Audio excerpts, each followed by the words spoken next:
Charles Johnston. Thank you for joining me. Today we're going to take a look at the readings from the Solemnity of the Epiphany of Our Lord. Today's feast, or solemnity, celebrates something called the Epiphany. An epiphany is a revealing or a manifestation, a realization, you could say. And what's being celebrated today is basically the first Gentiles to recognize Jesus as Lord. See, the Jews expected a Messiah, but God was sending his Son to be the Messiah for all mankind, not just for the Jews. Salvation comes from the Jews, as Jesus says in John to the woman at the well. But salvation comes from the Jews for all mankind, for every one of us, black, white, Arab, Jew, whatever. It doesn't really matter. There is no slave or free, no Greek or Jew. As St. Paul later says, we're all one body in Christ. And the people that we're going to read about today, they were the first non-Jews to recognize who Jesus was. In the first reading, we hear Isaiah prophesy about how there's this light that's going to come shining out of the land of Israel. It's going to be a light to all nations. And of course, this is a prophecy of Jesus. Jesus is the light of the world. And at the end of Isaiah's first reading, he says that a multitude of camels shall come from Midian, Ephah, and Sheba. They shall bring gold and frankincense and shall proclaim the praise of the Lord. So light was going to rise out of the land of Israel. Light was going to come from Israel itself, and it was going to be a light to all the world. So God's telling them that times may be tough, but a Messiah is coming, and not just for you. The whole world is going to be gladdened by this Messiah. All people will be blessed by you, your descendant, because Jesus is a descendant of Abraham. So, technically we are all blessed by Abraham. So the last three people there, Midian, Ephah, and Sheba, they're also descendants of Abraham, but they're not Jews, they're not Israelites, they're not descendants of Isaac, who was Abraham's son of the covenant. He had Ishmael and Isaac, and Ishmael was to his servant Hagar. After Sarah died, he had more children with another woman, and these are the descendants of them children. So they're going to be gathered in too. And then it's basically this ingathering of the nations, of all, starting close by and end up being throughout all the world, that's going to come to worship the one God, the one true God. They're going to come to worship them by this light, who is Jesus. He's going to draw them all in. Because at the time, the only people that worshiped God was the Jews, and everyone else in the world was pagans. Even if they were monotheistic in some sense, they didn't necessarily worship the God of the Jews, the God of the Bible, the God of Abraham, Isaac, and Jacob. They worshipped, the God of the sun or the God of the moon, or they worshipped all these different gods.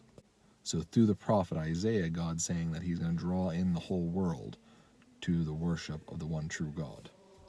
And then in Matthew, we have the immediate fulfillment of this prophecy. It's being fulfilled throughout all times and all places as people come to worship God through Jesus Christ. So it's continually being fulfilled, this epiphany that all the nations are having, that Jesus Christ is the Son of God, and God is the one true God. So now the main focus of the feast this weekend is the Magi. And who are the Magi? The Magi are from the east. It says that right in the passage here. They're from probably Babylon or Persia. They were well enough versed in astronomy that they recognized this new body in the sky that they hadn't seen before. So they had to be a learned kind of person. Tradition says now, like, they're the three kings, sometimes they're called, but there's really nothing in the scriptures to indicate that they were kings. But they were called Magi, which basically is the word we get magician from.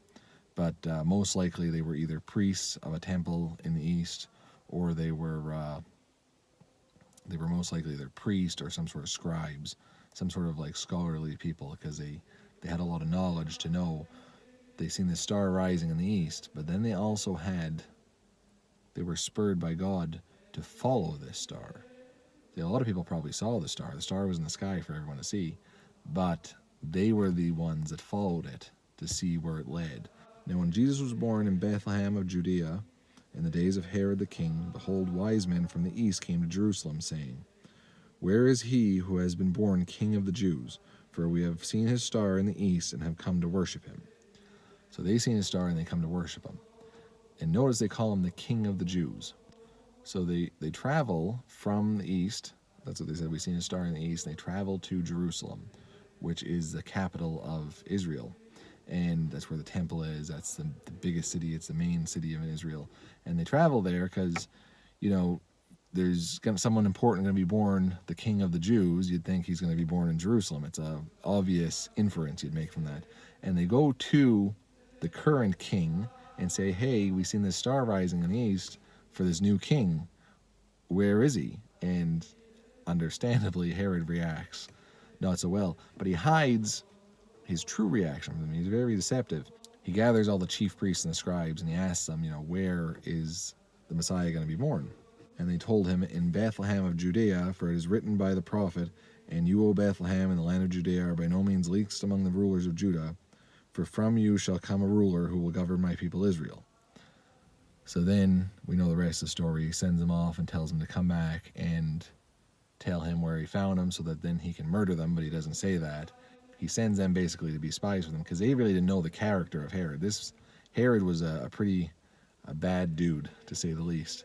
He murdered his own sons. He murdered several of his wives. He wasn't even really Jewish. He was from a neighboring nation. He was married to a Jewish, she would have been like a Jewish princess. She was kind of a descendant of the Hasmonean dynasty. It was, Judah Maccabee when they threw out the Greeks and the Romans came. Basically, he was put in power by Mark Antony of Cleopatra fame, Cleopatra's lover, General Mark Antony. So he was kind of like a puppet there. He felt like his hold on power was very tenuous. He wasn't ethnically Jewish. He wasn't really so much beloved by the people. He was known for his jealousy, his paranoia, his violence. Because when they heard this, that the king of the Jews was born, all of Jerusalem was troubled with him, because they knew what kind of guy Herod was. They knew that if he got wind of where the baby was born, he was going to go on a murderous rampage. And that's what he done. That was the slaughter of the innocents that we just celebrated, that we just observed a couple of days ago on December 28th. Was the feast of the Holy Innocents. Was he went into Bethlehem and had them kill all babies 2 years and younger. And so that tells us too that the Magi, we see nativity scenes with Jesus, Joseph, Mary, the angels, the shepherds, and the three Magi. First off, we don't know how many Magi there were. We know there was 3 gifts, but there could have been 50 or there could have been 2. But we just assume 3 based on the 3 gifts. That's just kind of the tradition says. But they wouldn't have been there at the same time as the shepherds, and it wouldn't have been in the manger, because it was at least, some people think a couple of years later. I'd say it's probably about a year later they got there. You don't know when the star rose in the east. You don't know how long it took them to get there. We don't know all these things, but we know Herod killed everyone 2 and under. So they were definitely there within the first couple of years. I'd say he was probably about a year old, Jesus, at this time, and then Herod just bumped it up to 2 years just as a buffer. And how many kids did he kill? We don't know. It's not mentioned in historical records. Some people try to use this as like a black mark against the historicity of the Bible, but really, estimates say that the population of Bethlehem would have been, under 500 at the time. And so how many babies under 2 that were males would there have been?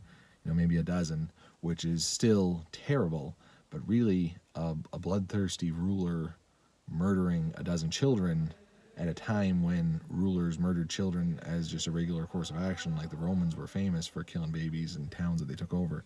So this wouldn't necessarily be something that would be in the historical records. The gifts that the Magi brought, they brought gold, frankincense, and myrrh. And the gold represents the kingship of Christ. That's a gift you'd give to a king, as gold. You'd give tribute as gold. All through the Old Testament, when the kings give Solomon tribute, they bring gold to bring him tribute. Frankincense is an offering that you give to God. It's a burnt, they'd mix frankincense in with burnt offerings. They'd also use it to incense the temple. It was a priestly thing, so that represents Christ's priesthood. And then the myrrh was an ointment they'd anoint dead bodies with, before burial. And actually, Jesus was anointed by Mary in Bethany before his passion. And the myrrh represents his coming passion. And also when Jesus was on the cross, they offered him wine mixed with myrrh, because it was also something that could kind of numb the senses, and he refused it. But that was looking forward to his divine, his kingship, his priesthood, and his suffering on the cross. That was what the 3 gifts represent. Traditionally, that's what we say they represent. So on this feast of the Epiphany, think, are we, us personally in our lives, are we going to be the Magi who see the signs of Christ, who know, who want to follow, who want to seek after Christ because we want to have a relationship with him, we want to get to know him, we want to offer him tribute? Or are we Herod, who has all this information at his fingertips? He has the scribes and the priests. He finds out where the Christ is supposed to be born. Instead of thinking, okay, maybe this is the Christ, maybe I should check this out for myself, he only thinks of himself, he only thinks of his power, he only thinks of his position. He doesn't think of the eternal things. He doesn't think of what's really important. He's too focused on temporal things. And because of that, he misses an opportunity to worship Christ the King, to worship the true King of Israel. He misses that opportunity because he's too focused on temporal things. So are we going to be the Magi who just put everything aside and make following Christ our sole focus? Or are we going to be King Herod, who puts everything eternal aside just to maintain his grip on power? And he ends up dying like a year or two later anyway. So all this world's fleeting, everything's passing away. The only thing that is eternal is God and our relationship with God and living with him forever in heaven. The meaning of life is to know, love, and serve God. Are we doing that? Are we know, loving, and serving ourselves?